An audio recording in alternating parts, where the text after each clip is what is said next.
How does a Wednesday in week 4 influence our championship that's going to be in week 26? One of the things that we uncovered was that finals was the 5th most stressful time of the semester. Instead of talking about sleep quantity, we were talking about consistency and regularity. The most stressful time of fall semester is not finals. It's not midterms. Welcome to the Lab Report, presented by CrewLAB, the podcast where we sit down with coaches and leaders shaping the future of sports. I'm your host for today's episode, Joe Rappaport, and I am joined by Matt Barany, the head coach of the University of Richmond's women's swim team. Now, since 2005, Matt has led the Spiders to 11 Atlantic 10 championships, produced Olympic trial qualifiers, and has earned 10 Coach of the Year honors. Matt, I'd like to welcome you to the podcast. Thanks, Joe. Well, Matt, you have a really unique background, and I know that we've talked about this briefly, but I would love for you to describe your background so that the audience can learn a little bit more about you. Just really quick, I think some of the important elements of my background that have influenced who I am, I have 2 brothers, so I'm a middle child. Grew up around sports. Dad played, Division III college football. He was also in the Army. So I think some of those were, some of my early influences. And obviously, growing up in Northeast Ohio in the 80s, there's no tech. We were outside 24/7. We moved to Virginia right before I started high school. Had an opportunity to swim at James Madison University. They no longer have a men's team. But that was, the sport, and I guess partly because my older brother chose to swim, that was the one that I fell into. And I definitely think about my career as an athlete and the advantages and the benefits I pulled from it. I know swimming can be, and I think any endurance sport can be stressful. I think there's a lot of times it's a love-hate. I think, when you finish, there's a lot more love because you can look back on it.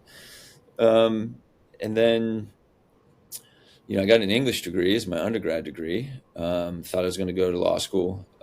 Ended up getting a secondary ed teaching certificate. So I thought maybe, before I go to law school, maybe I'll teach some high school or something like that. And then just on a whim, filled out an online application to go into the Peace Corps. Really didn't think I was going to be selected. And then, 9 months later, I'm on a plane to Kenya. Was in Kenya for a couple years, and then came back, and I was in Richmond, and I got a call. Was really trying to get a teaching gig coming back because that's what my job was in Kenya. And I got a call to start a Division III team from scratch locally. It's a team called Randolph-Macon College up in Ashland, Virginia, and it was part-time. So I piecemealed a couple jobs together, including teaching high school. After a couple years, I got an opportunity to go back to James Madison and continue to coach there. That was, the start of head coaching in Division I. I was with the men for 2 years or 3 years, and then I had the men and women in the last year. And then they brought me to 2005, and I've been at Richmond since then. So. It's kind of, I never imagined I'd be a coach. Never once. I think I got that call. Do I want to help with a Division III team? I wasn't interested. But when they said you get to start it from scratch, and I truly, I assembled the desk in the office. And that was, to me, that was cool. I enjoyed that. I was in my 20s, and what a great way to spend my time. So it's not the most unique path. I definitely don't have a science background. And so at this point in my career, the science has been the most stimulating part of my development. So that's awesome. I feel like, there are so many components within that experience and background that must play such a pivotal moment as to kind of like how you've developed your ways of kind of like engaging with your athletes and different type of training plans. And it probably comes and ties into both the experience, from starting a D3 program from scratch and really being able to kind of be almost like a almost like an entrepreneur in a way, where you were starting like almost like a business founder, something that was from nothing, and then also be able to leverage the experience and kind of like the engagement that you've probably learned and developed from the Peace Corps as well. That's really awesome. Well, and what is coaching? It's an education is really Hmm. what it is. And I, I get to pick my students, and that's the joy of being a college coach. I don't have some principal assigning who's going to be in my class on what period of the day. I get to pick, and that's and one of the things that I think we've done well here is we've picked a lot of the right people, and that's the education piece. I think to your point about the science piece, I when I started, I was completely in the dark. I was writing practices and training plans just based on what, about from some of the coaches I looked up to, but I was never an assistant coach. So there wasn't notes that I had from any previous experience. And I truly had to chart my own way. And luckily early on, 25 years ago, I had the opportunity to overlap with some great scientists, and they've kind of helped me understand, like you mentioned, the training calendar. And as a young coach, I feel like that's the biggest deficiency of a young coach. How does, a Wednesday, today we're talking on a Wednesday, how does a Wednesday in week 4 influence our championship that's going to be in week 26? And I think as a young coach, it's really difficult to understand that. I think I was lucky, some good fortune early to have some mentors when I was a head coach to help me start to conceptualize that. That's awesome. And so, what are some of the variables that you had learned, let's say, for that, Wednesday on week 4, that leads towards the championship, that you're now kind of like evaluating and keeping track of? Well, I mean, I think just being very deliberate with the load, being very deliberate, and of course, over those 25 years, sport has changed quite a bit. If you consider the amount of resistance training that's going on, and even what we know about resistance training. I coach a group of college women. I do think that's different than coaching men, but there are some nuances there that I think back when I started, it was we were going to go high volume, and we were going to rev our engine every single day. And the reality is we probably left something on the table at the end of the year because we were probably still tired when we got to the end.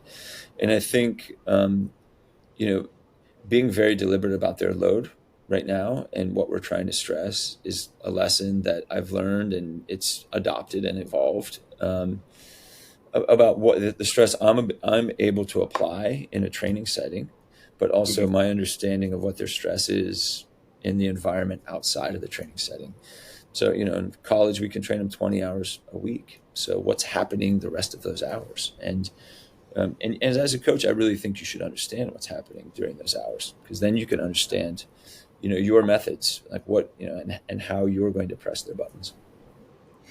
Well, Matt, that actually leads me perfectly into kind of like the next thing I would love to talk about That's is why I'm here for your transitions, Joe. I'm here for this. well, I'd love to hear then, what are those factors outside of the training that you think have really made the biggest difference for your athletes? Uh, oh man, I don't even know where to begin. So we really started to explore wearable tech 2016. Through the generosity of a donor, we had the ability to put some wearable tech on any of the athletes that wanted to wear them, and it was pretty eye opening. What we learned, and one of the things that we did was we essentially created a stress calendar for the fall semester, and what we learned from that is what days and what weeks are stressful on campus in this environment. We're a residential campus, so that's a constant. We don't have a lot of people who have to commute to campus and living in apartments and things like that. Everybody's on campus. So it was helpful for us to understand what that stress calendar looked like. And for example, the university, like most universities, are going to devote a lot of their stress resources or resources to help buffer stress around finals. One of the things that we uncovered was that finals was the fifth most stressful time of the semester. And so, when we started to understand some of that, then it allowed me to make adjustments on the physical training load, understanding that their psychosocial stress is not what we all had imagined and not what we all, had presumed. So, and that's just one example. Another example is just duration of sleep. And when we first started down the road, they were at 6 hours a night. When we first put them on, the earliest sampling that we had from the first month was 6 hours.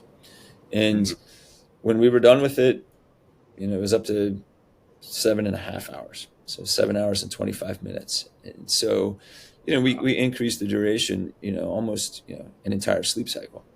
So if you're getting an additional sleep cycle per night, that's 7 sleep cycles, a week. And I think, what we know is that the average college student's right around, I think it's like the stats are like 6 hours and 5 minutes to 6 hours and 35 minutes is what they get on average. Like Division I women's swimming is right around 6 hours and 20 minutes. So when we first put them on, we were well below that. And we made some significant changes to our system. And when I say our system, the way we practiced, the way we scheduled practice, the way we communicated with the team, the way we traveled, and I'll give the devices credit for some behavior modification, but if true performance, if you really want high performance, what I learned is that the system needs to change, and we can't simply expect the individual to modify by 85 minutes. It took, from 6 hours to 85 minutes, or from 6 hours to 7 hours and 25 minutes, it took us 10 semesters. So wow. it was, and part of that then is also what's the recruiting message, so we started to recruit people to that system. And so, I think that was helpful. I think that's fantastic. And as we've learned more and more, especially through CrewLAB, sleep has become such like a vital thing for athletes to track, whether it's, using a wearable or even just recognizing how they slept, which is why we have that in our daily check-in. With that, what were some of the changes that you had made within your systems, and how did you ensure that your athletes were really adopting? I think the biggest change is we stopped talking about quantity of sleep, because I think with a group of high achieving women that that became a stressful element. Mm-hmm. So the biggest change that we made is we added a morning practice. So we would train Monday, Wednesday, and Friday in the morning. And so 3 weekday mornings. Of course, we go long on Saturday. The most significant change that we made was adding that 4th morning. So then the schedule was Monday morning, Tuesday morning, Wednesday morning. We take Thursday morning off, and we go Friday morning. So instead of talking about sleep quantity, we were talking about consistency and regularity. And so when we were alternating morning practices, their sleep onset might have been 10 o'clock one night, 11:30 the next, 10, and then 11:30.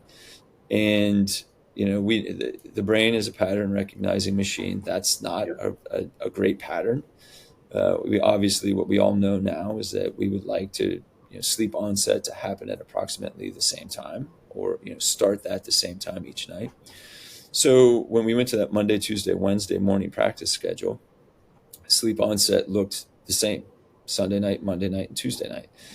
And then the feedback that we got from the women was that Wednesday night they were so tired because we had gone 5 training sessions in 3 days, that they were so tired that they just went to bed at the same time on Wednesday night. But they got to sleep in, so they accumulated a lot more sleep there. And so we added that. So that helped with the regularity. I think that helped them create a consistent schedule. The second thing we did is that we moved practice out of the 5:30 start time to 6 o'clock. So when we did that, There was heavy education around that. So, hey guys, we're going to move practice 30 minutes later, but please keep your sleep on set at the same time you would as if practice were at 5:30. But that was, that was a handful of years ago. So now with this group, we have a conversation. I think the thing, another takeaway from this and what we've learned about the system is that we don't participate in wearable technology, not daily trackers. We'll wear some monitors to when we train, but we don't wear daily trackers. I think there is a heavy level of fatigue around trackers right now, and I think athletes are letting the trackers dictate too much. But so when we remove the trackers and the wearables from our day to day, we replaced it with education, and that's the thing that I've learned: early and frequent education is enough. And so I think so. Do I have the ability to measure whether or not they're sleeping 7 hours and 25 minutes a night right now? I don't. But what has been consistent is that our GPA went from a 3.0 to a 3.82, and it's still hovering in that 3.7 range.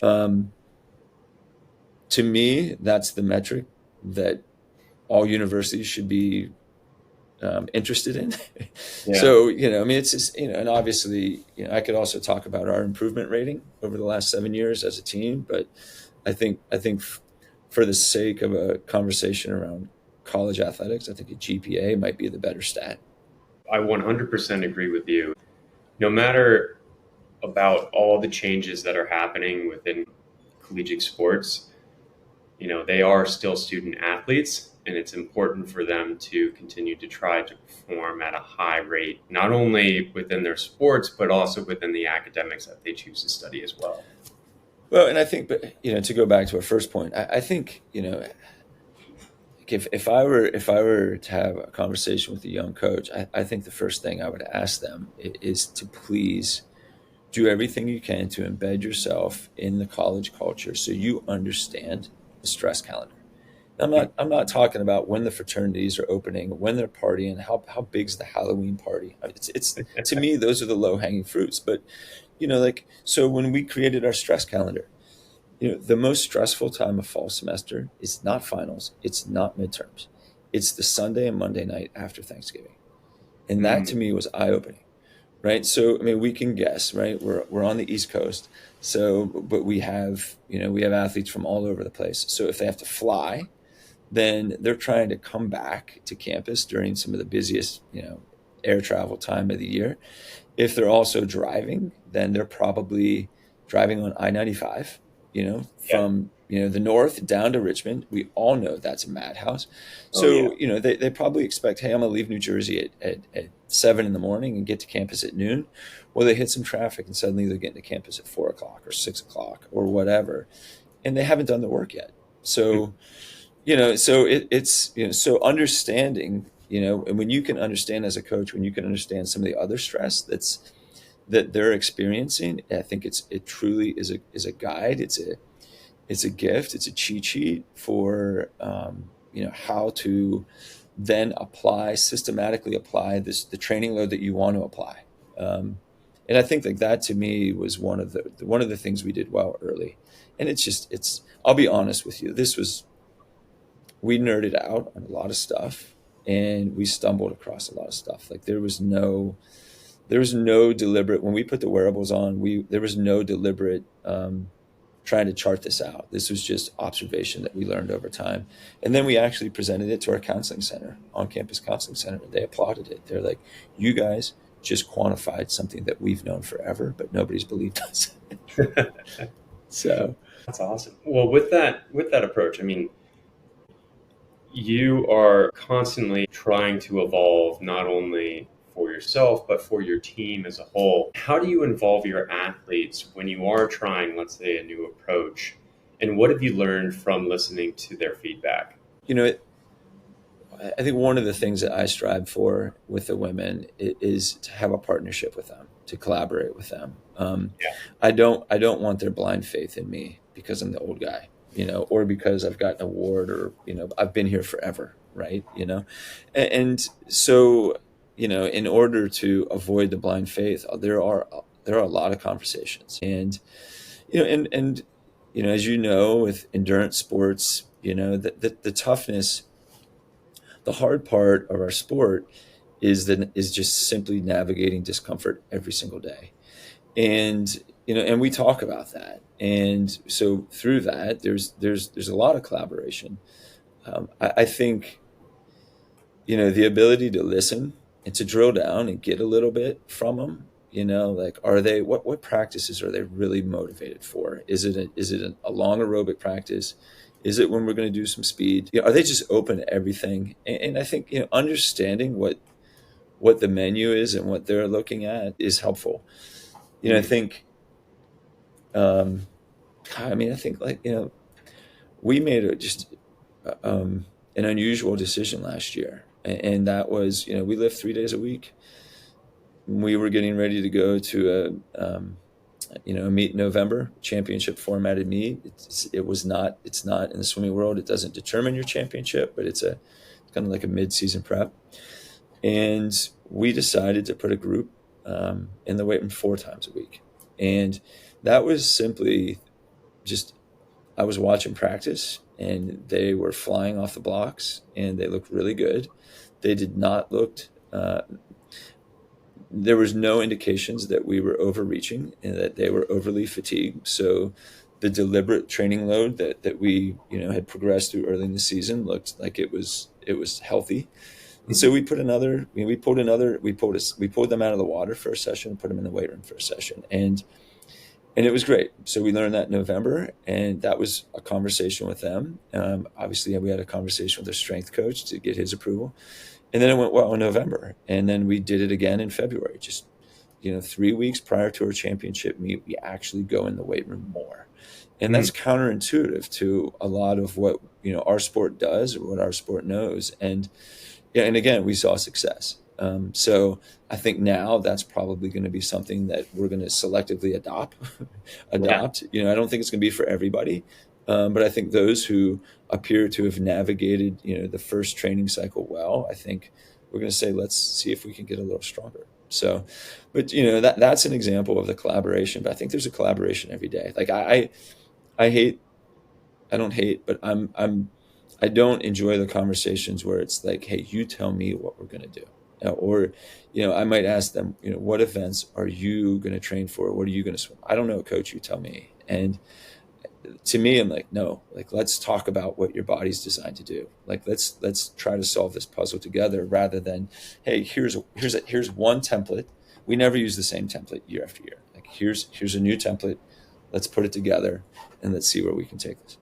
Reflecting back on the changes that you made, jumping into the weight room, I've had a background in that. There's a certain threshold where once you do something at a certain particular cadence, you hit a plateau, and then that's when you really need to change it in order to see and continue the progression within it. And so it's awesome to hear that you guys are adapting something very similar within the training that you're doing in the pool to ensure that those athletes are changing the routine to ensure that they are continuing to be able to progress and move forward. That's awesome. And every year we have a different cast. It's a different cast every year. So, 1 year we might have to cater to, some backstrokers. The next year we might be loaded in, distance free. So, and that'll influence the thought process a little bit. Mm-hmm. Well, I'd like to lastly talk about Richmond. It's not only a D1 sports school, but it also is a highly academic school as well. Given that your swimmers have a high demand in trying to balance not only being Division I athletes, but also working in a very studious and competitive academic world, and then on top of that, trying to fit in some form of a social life in there. How do you help your swimmers manage that and make sure that their mental health, as well as kind of ability to balance all of that, is kind of like there and taught, and they're able to do so? We do a couple things. I think one of the important things when we talk about mental health, we need to talk about sleep. And when people talk about mental health, they don't always talk about sleep. I've heard some of the sleep experts, and say exactly that, and I think that that's important. And we've definitely correlated the two. Two easy things on my end when to go back to talking about our practice schedule. We double on Monday. So we go Monday morning, Monday afternoon, Tuesday morning, Tuesday afternoon. Then we go Wednesday morning. So there you go. You have your 3 morning practices in a row. And then we take Wednesday afternoon off. So today, this is a Wednesday afternoon. They don't need to go to the pool. I'm going to leave here soon. My assistant hopefully is already gone. And that is, in terms of protecting mental health, that's part of our schedule that really helps. It also, to talk about the demands of being a student here, we have a lot of girls who want to go pre-health. And if they want to go pre-health, they're going to need to take science labs. So by completely canceling an entire afternoon practice, it gives them a block in their schedule to schedule their labs. So ideally, if they're in a science class that has a lab, that they're getting in a Wednesday lab. So that helps. So, the practice schedule, to go back to our system, the practice schedule helps a lot because it gives them the ability to balance their week, to schedule classes without conflicts. And if they don't have a lab, then they can go get a job. They can go get a massage. They can do whatever they want to do. They can socialize. And so, I think that's an important piece of it. The other thing that we do, when I send an email out to them every week, it's typically on Sunday. And when I send it out the first week, so week 1, I try to give them every single date that's going to be on their calendar until early May. So any recruiting obligation, any parents' weekends, our competition schedule, any demands on their time from sports medicine or sports info, testing, everything. And then what we do is that I modify it every week. So, one of the things I've learned with working with high achieving young women is that surprises are not good. And so, in terms of how can we balance their stress and their mental health, practice schedule has been good. It's been helpful. The communication has been helpful. And then to go back to what I said earlier, the education, particularly the education around sleep and recovery, has been helpful.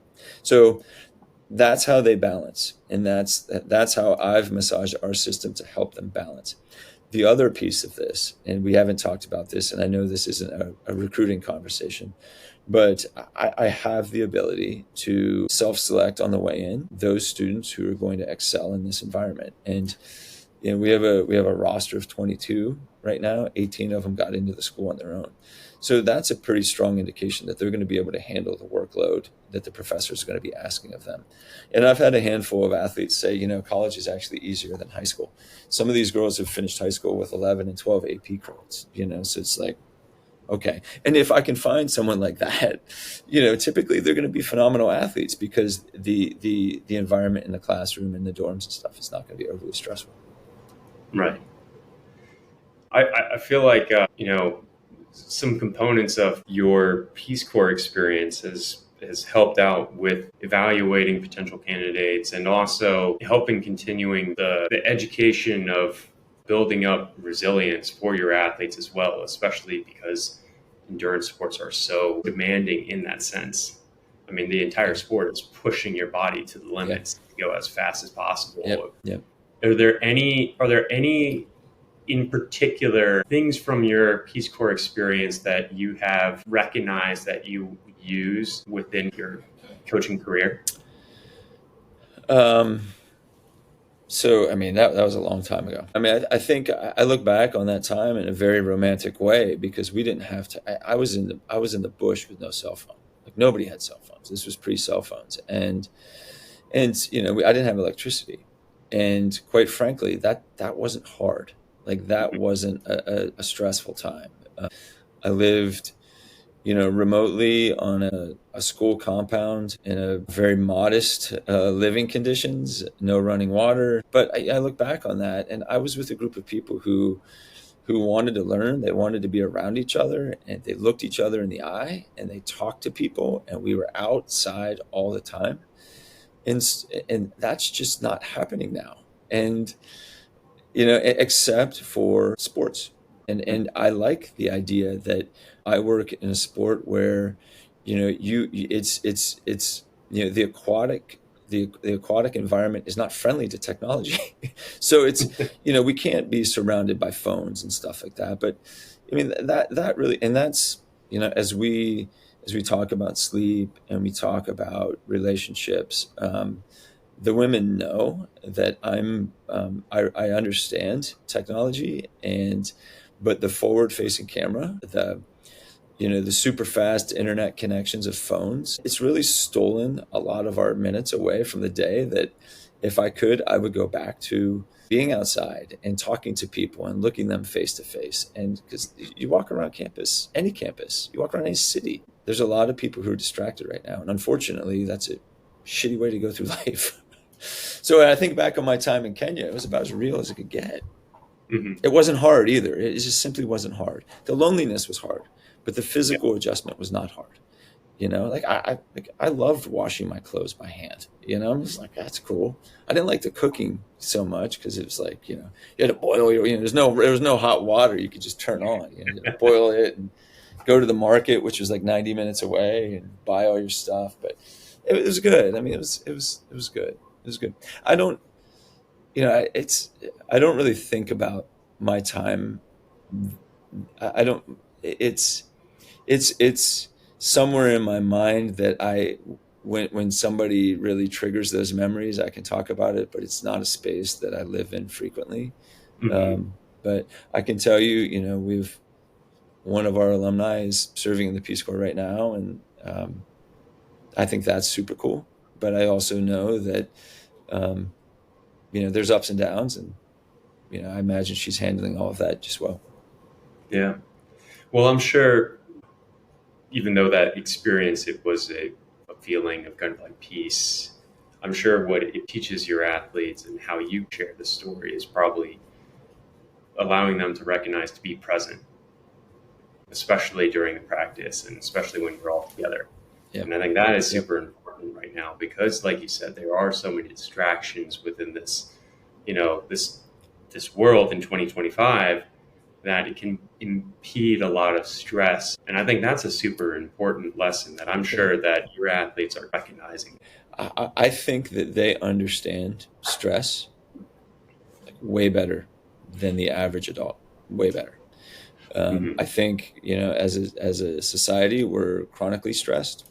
I think our nervous system is just revved, and you can see it with fatigue and irritability and, global crisis and threats to, our society right now. I mean, like we're all stressed, but I think the group that I'm working with, I hope that they understand stress better than most, and I hope they understand how to manage their own stress better than most.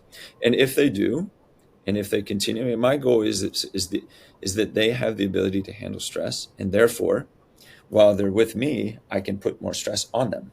Because if I can put more stress on them, then we get to the end of the season and I remove their stress. Hopefully, the adaptation is through the roof, right?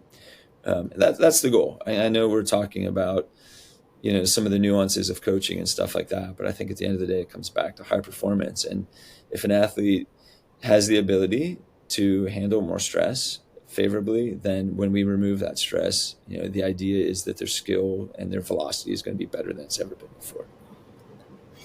Absolutely. Well, Matt, thank you so much for joining our podcast. This is our second episode. We are really excited to have you on here. Good luck, guys. Thank you. Before we sign off, is there anywhere where our listeners can follow you or the team, for this upcoming season? Don't follow me. I'm not on anything.